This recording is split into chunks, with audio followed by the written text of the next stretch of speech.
Hey guys, welcome back to my channel. My name is Allie, and today we're talking about all the books. Bless you!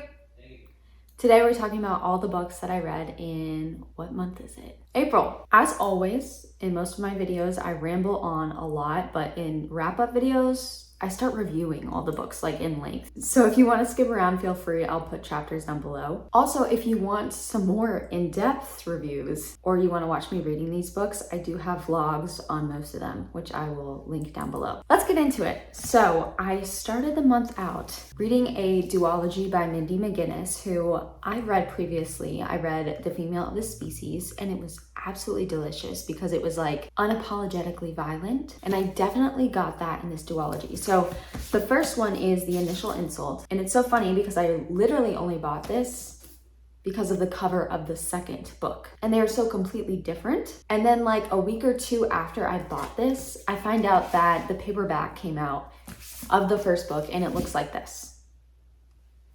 So if you want like a matching set and you're interested in these books, I would suggest buying that version. Anyway, this is a story about a girl named Tris and a girl named Felicity. They were best friends when they were younger, like in elementary school. And then one night, Tris's parents drove Felicity home. I think they were in the 5th grade. Tris's parents went missing. Felicity is alive and well, and now we've jumped to when they're like seniors in high school. The two of them don't talk to each other. Felicity is super popular, and she apparently doesn't remember anything from that night.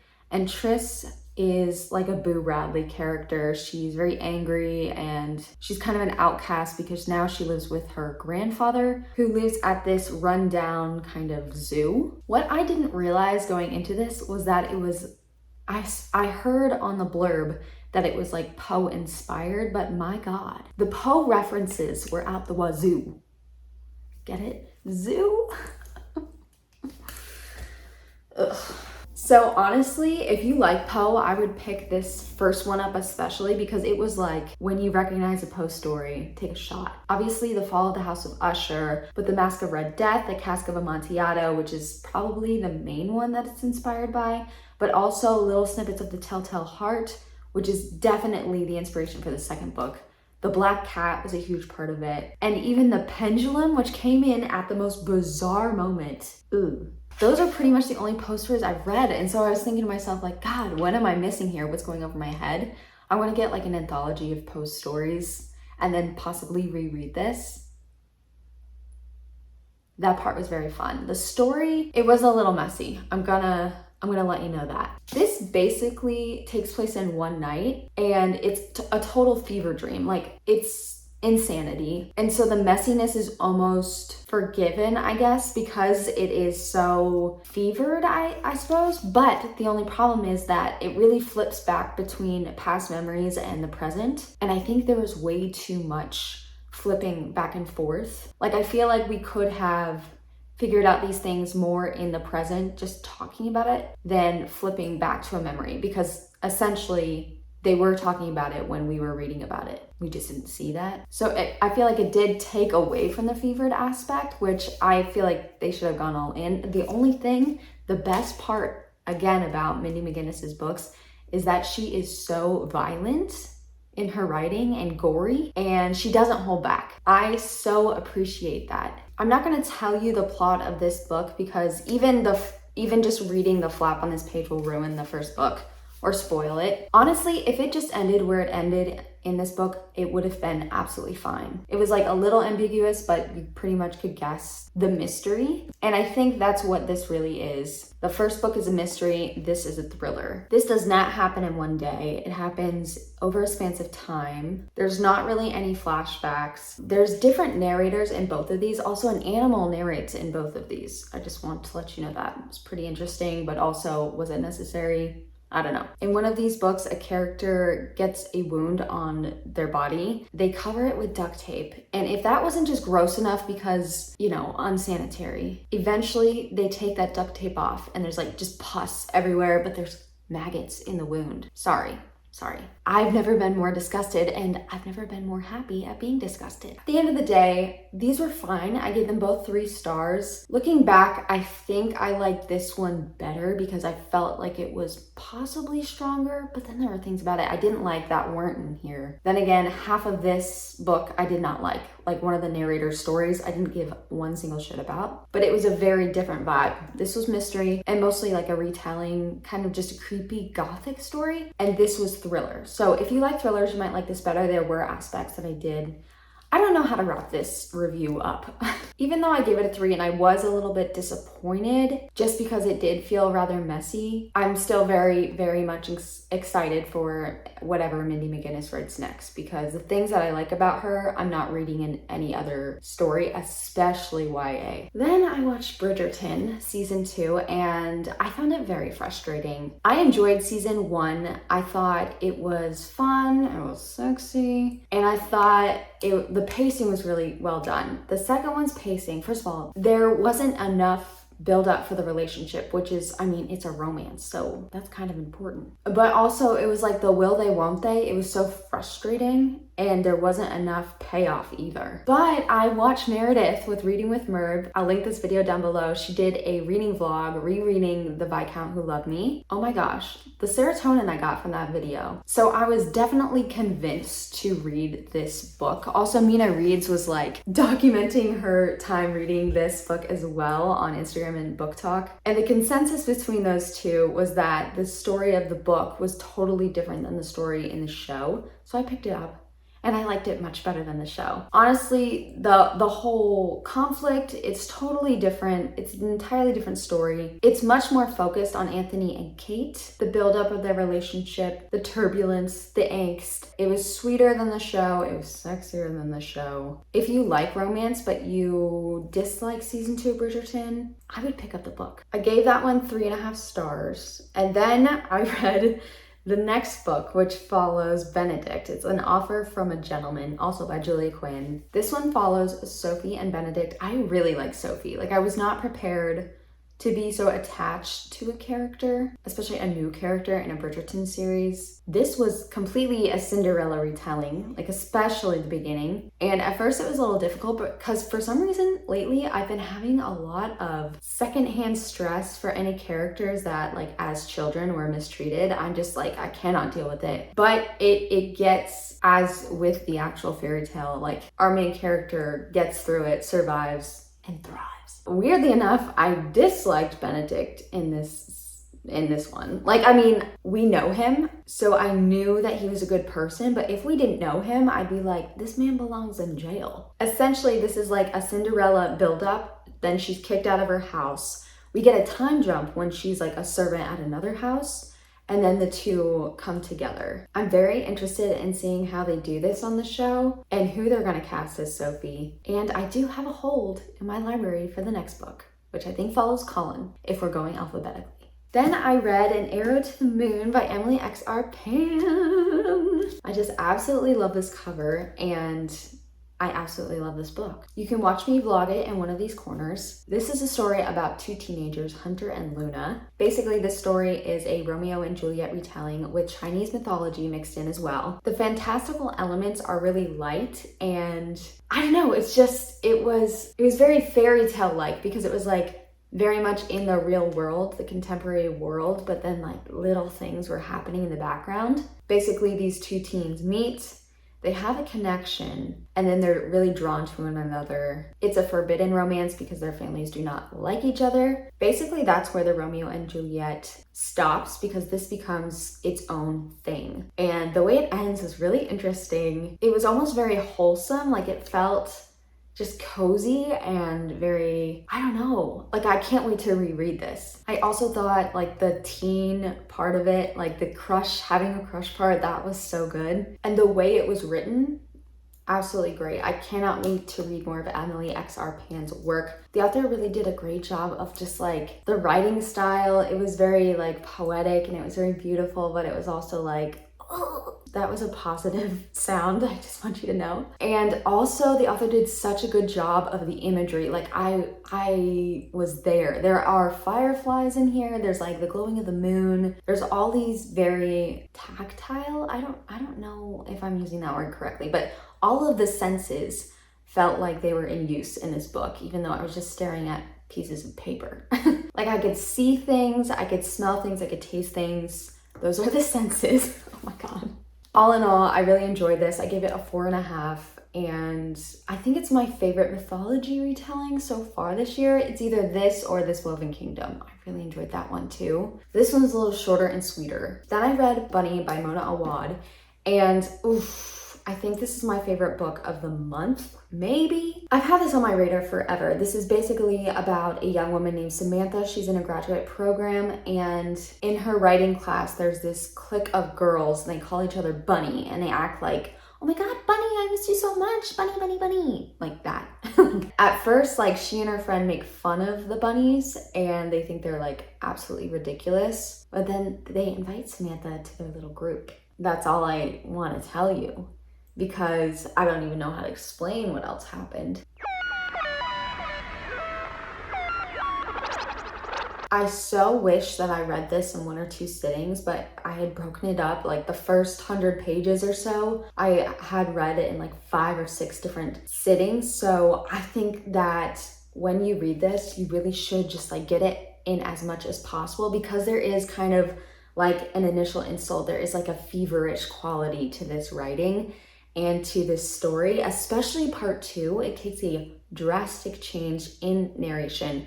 It goes into first person plural, which blew my mind. And I literally was like, oh my God, this is delicious. Give me more. Just because it made so much sense. I also like that things weren't clearly pointed out to us, because it wasn't really the plot that was important in this book. It was kind of the flavor and the punch of it. And so there are fantastical things in this book that were not explained at all. So if you're a kind of person that needs explanation for how something works or why something is, you're not going to get it in this book. What you will get is very funny writing, and it's because it's set in like a writing MFA kind of program. It's very pretentious, but like the main character is making fun of other people being pretentious, but she's also pretentious. I'm also pretentious. So all of that was just like hilarious to me. It was pretty violent, which for some reason I'm a big fan of. I also liked the creepy relationships between everyone. The creepiness and like the power dynamics between female frenemies, that part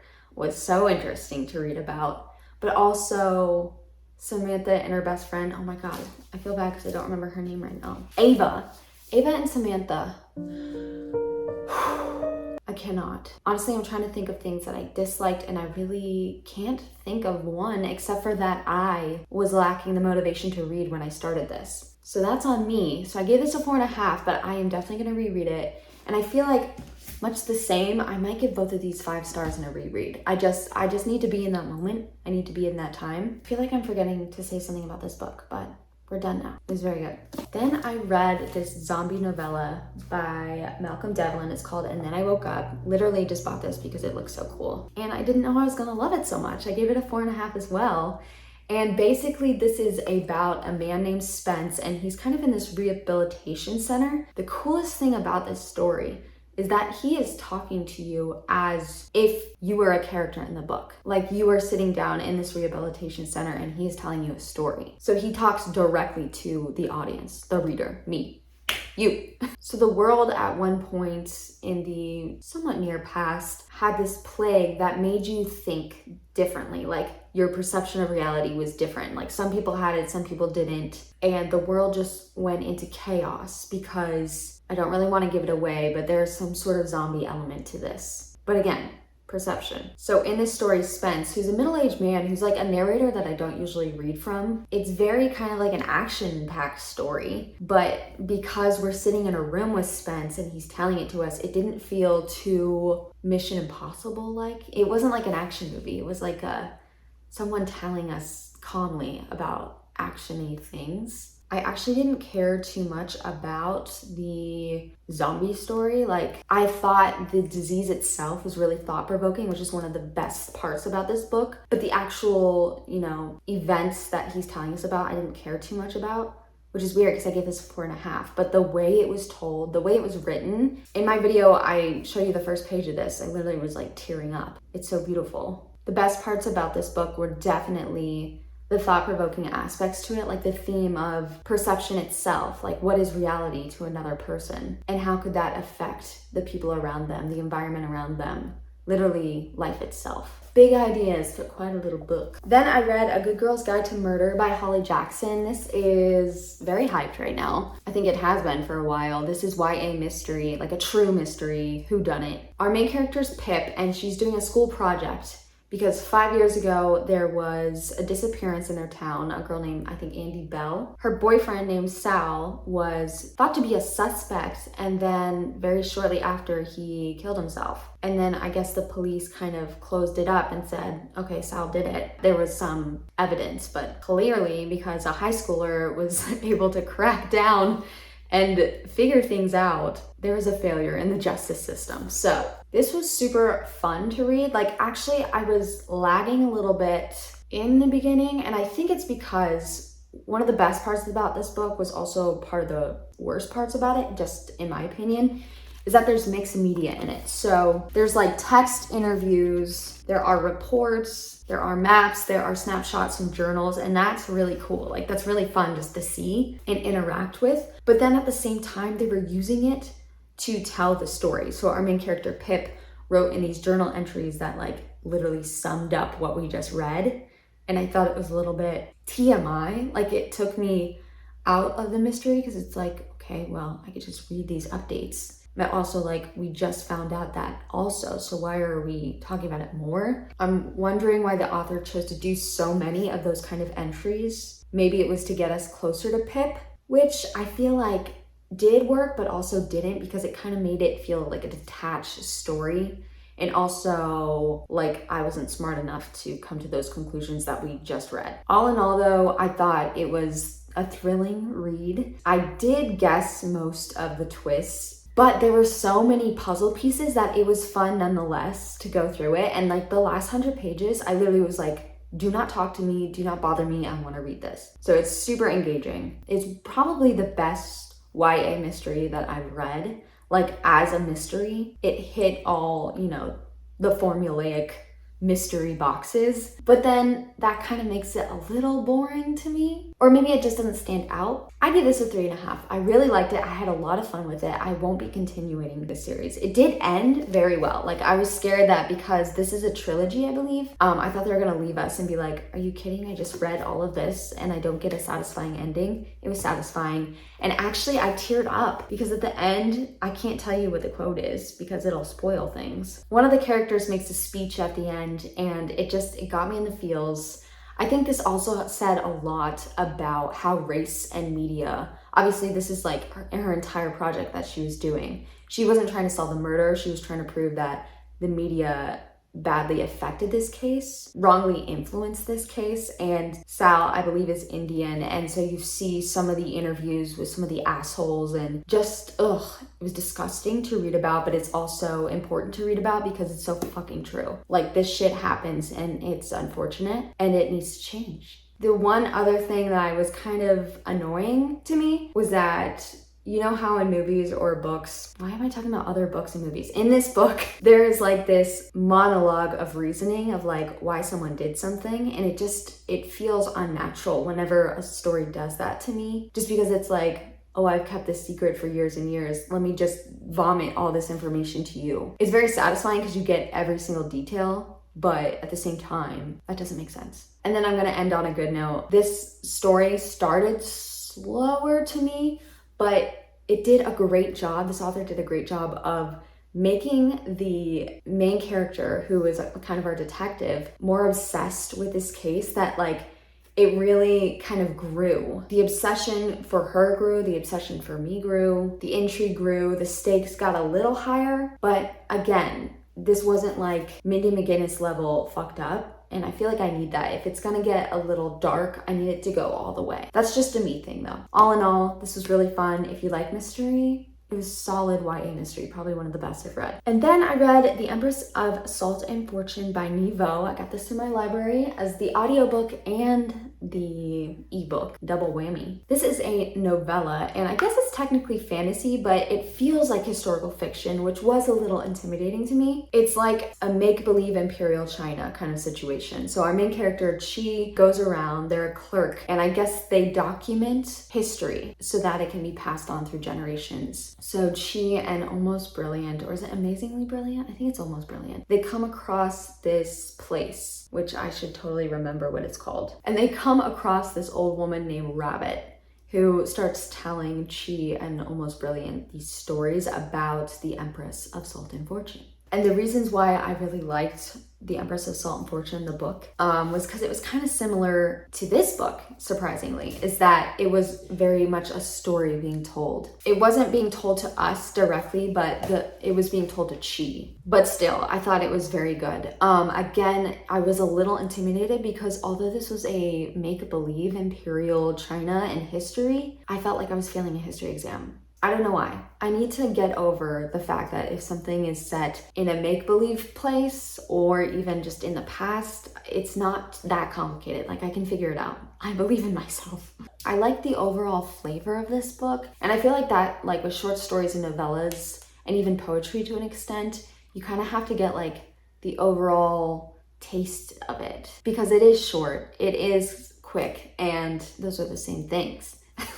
But overall, I feel like this story was kind of fierce and sharp, but it was also melancholy and sweet. So basically, this empress was, as soon as she had the baby for the emperor, she was exiled to this house, and Rabbit was with the empress, and it's about Rabbit's relationship with the empress, with the other people that were at this house, and I cared a lot more than I thought I was going to about these tiny relationships that were not very long. It was very atmospheric. It was just yummy. Oof. These are always the hardest videos to make just because I feel like I talk forever and I feel like I don't make all the points I want. And then later I'm like, damn it, I should have said this and why did I talk about that? But whatever, we're here, I made the video. Yay for me. All in all, I feel like it was a good reading month. I had 3 books that I really, really liked. And all the rest I liked. I had a good time. All right, I'm gonna go now, and I'm so excited for May. There are so many good new releases, and we've got Asian Readathon. You can check out my TBR in one of these corners if you want, and I will see you soon. Goodbye.